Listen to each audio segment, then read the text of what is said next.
Hi everyone, I'm Shuo. I'm a Chinese native speaking teacher living in Bangkok, Thailand. Today we're going to talk about the annoying ruguo. So we all know that the translation of ruguo is if, but is all the situations that you say if in English can be directly translated to ruguo? Of course it's not. So if you're also confused with this word, you can continue watching. Actually, the usage of ruguo is pretty easy. Just remember, only when the conditional tenses or hypothetical situations that we would use ruguo. For example, 如果今天下雨，我们就明天去。If it rains today, we will go tomorrow. 如果今天下雨，我们就明天去。Second example, 如果我有很多钱，我就去环游世界。If I have a lot of money, I will go to travel around the world.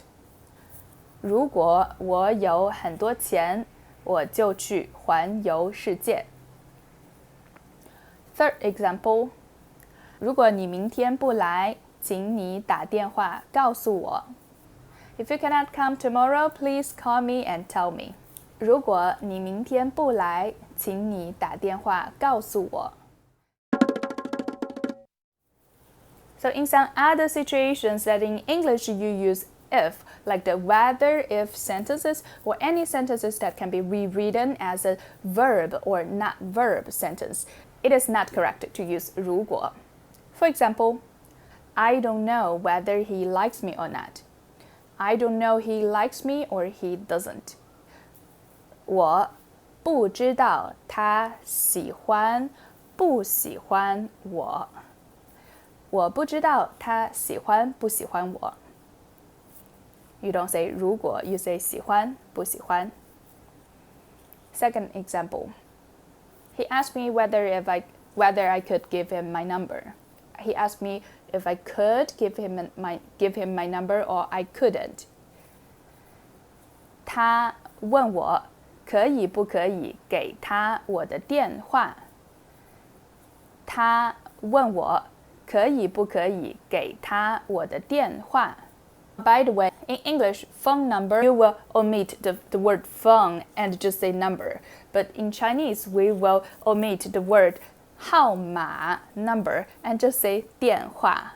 So, 你可不可以给我你的电话? It means can you give me your number? It doesn't mean that can you give me your phone? So in the future, if a hot girl or hot guy ask you that 你可以给我你的电话吗?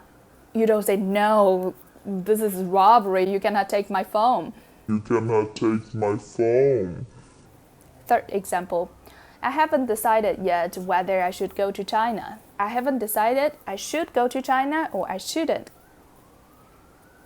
我还没有决定我要不要去中国。我还没有决定我要不要去中国。So you see, in this whether-if sentences, we don't use 如果. I didn't use 如果 at all. Instead, we repeat the verb by saying verb, 不 verb. And for those verbs that has two Chinese characters like 喜欢, 知道, 吃饭, you can also say 喜不喜欢, 知不知道, 可不可以. Alright, so if you are confident that you understand the usage of 如果now, I left some sentences in the description, so you can check it and write your Chinese translation down below in the comment. Let's see whether you've understood the usage of 如果。看看你知道不知道怎么用如果。Alright, so this is all the content of today's video, and I will see you in my next video. 再见。